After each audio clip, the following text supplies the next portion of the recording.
Hello learners, आज जो हम टॉपिक डिस्कस कर रहे हैं जिसको हम वॉइस कहते हैं, एक्टिव वॉइस और पैसिव वॉइस। जनरली हम सेंटेंसेस एक्टिव वॉइस में यूज करते हैं, जितने भी हम टेंसेस पढ़ते हैं वो सभी हम एक्टिव वॉइस में पढ़ते हैं। लेकिन कुछ सिचुएशंस ऐसी होती हैं जहाँ पर पैसिव वॉइस हमें यूज करना पड़ता है, और बहुत से एग्जाम्स में भी पैसिव वॉइस से रिलेटेड क्वेश्चंस पूछे जाते हैं। तो सबसे पहले एक क्वेश्चन उठता है कि पैसिव वॉइस की क्या ज़रूरत है, कब पैसिव वॉइस यूज करनी चाहिए।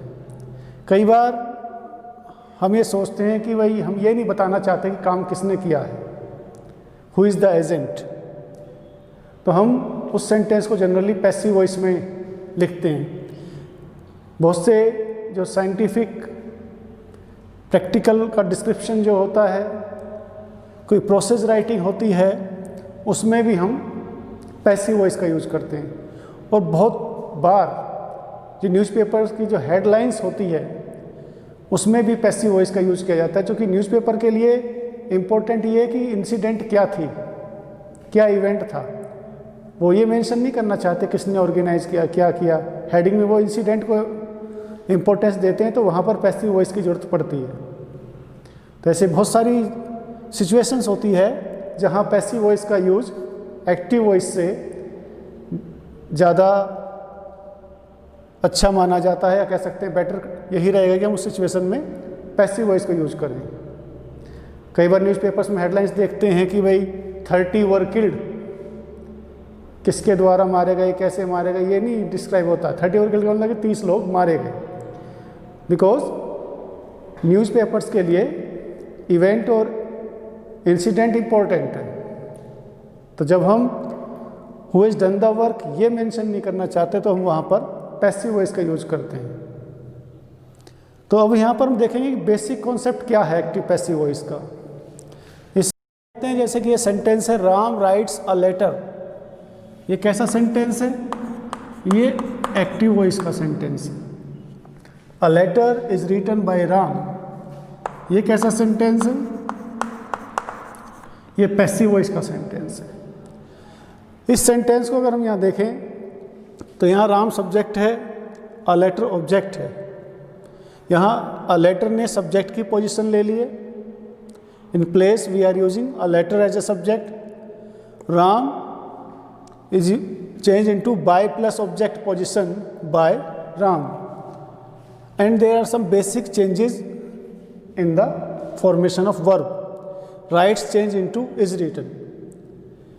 तो देखने वाली चीज़ है कि ऑब्जेक्ट को हम सब्जेक्ट की जगह ले आते हैं और सब्जेक्ट को बाय प्लस ऑब्जेक्ट की पोजीशन में ले आते हैं। और वर्ब्स जो हम चेंज करते हैं ये टेंस और स्ट्रक्चर के अकॉर्डिंग इनके कुछ रूल्स हैं, उसके अकॉर्डिंग हम चेंज करते हैं। जैसे यहाँ पर ये जो सेंटेंस है, राम राइट्स अ लेटर, ये प्रेजेंट इंडेफिनिट सेंटेंस टेंस का सेंटेंस है।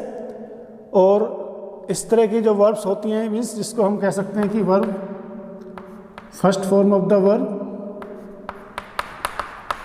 SAES जो फॉर्मेशन होती है उसको हम is am are plus verb की थर्ड फॉर्म में चेंज कर देते हैं। तो यहाँ पर राइट्स ऐसे और ES present indefinite singular form है, ये SAES फॉर्म भी कहते हैं। इसके हम जब हम पैसिव में चेंज करेंगे तो इज एम आर, कोई भी एक according to the new subject, ये देखेंगे यहाँ जो ऑब्जेक्ट यहाँ पर आ रहा है उसके अकॉर्डिंग ही यहाँ पर हम इज एम या आर लगाएंगे। तो is am are plus third form. What is the third form of write? Third form of write is written. एक ये भी बड़ी इंपॉर्टेंट बात है, जितनी भी एक्टिव वॉइस है उसमें वर्ब्स चेंज होती रहती है। मेन फॉर्म जो है वर्ब की, कहीं फर्स्ट फॉर्म यूज होगी, in some places we use second form, at some places we use ING form, that is called present participle form. But in passive voice it is compulsory to use third form. In all types of passive voice third form is used. We can say that the use of third form of the verb is compulsory, but according to structure, according to tense, helping verbs are changed. In some sentences it will be is am are, in some it will be was were, maybe has been, have been, according to tense and structure. But use of third form of the verb is the basic feature of passive voice.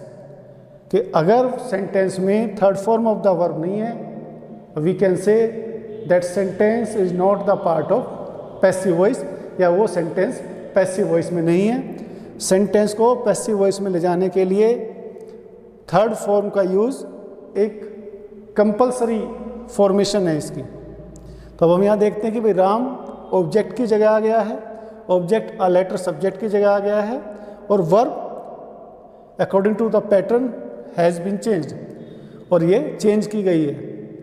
तो इसके लिए हम एक fix format होता है जो हमें learn करना पड़ेगा, और टेंस वाइज और structure wise these rules of changing the verb are different.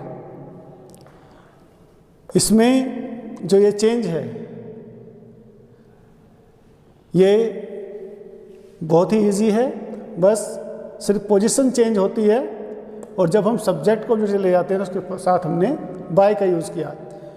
अब हम एक एग्जांपल और देखेंगे कि सपोज करो एक सेंटेंस ये है,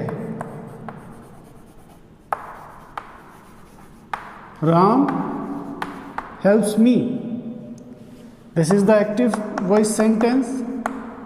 जब हम इसकी पैसिव वॉइस बनाएंगे it will be I am helped by Ram. यहाँ क्या डिफरेंस है, यहाँ हम आ लेटर को यहाँ ले आए सब्जेक्ट की पोजीशन पर, तो आ लेटर में कोई चेंज नहीं आया। लेकिन ये जो पर्सनल प्रोनाउंस जो होते हैं इनके केस अलग होते हैं, ऑब्जेक्टिव केस अलग होता है, सब्जेक्टिव केस अलग होता है, पॉजेसिव केस अलग होता है। तो जो मी है ये ऑब्जेक्टिव केस में, जब इसको सब्जेक्ट की जगह लाएंगे तो इसके सब्जेक्टिव केस को यूज करेंगे। इट मीन्स मी का सब्जेक्ट क्या होता है, आई। सपोज करो यहाँ हिम होता तो ये ही हो जाता, यहाँ हर होता तो ये शी हो जाता, और आई के अकॉर्डिंग ही हमने यहाँ हेल्पिंग वर्ब एम यूज़ की है, जैसे यहाँ आ लेटर के according helping verb is use की है। मीन्स जो भी हेल्पिंग वर्ब आती है वो अपने सब्जेक्ट के अकॉर्डिंग आती है। तो ये टेंस कोई भी हो, हमेशा हेल्पिंग वर्ब जो आती है वो अपने सब्जेक्ट को फॉलो करती है। इसीलिए यहाँ पर आ लेटर के बाद इज़ है और आई के बाद एम है। आई किस वजह से आया कि मी को जब हम सब्जेक्ट चलाएंगे तो मी यूज़ ना करके मी की सब्जेक्टिव फॉर्म या मी का subjective case, me is an objective case, it will B change into subjective case.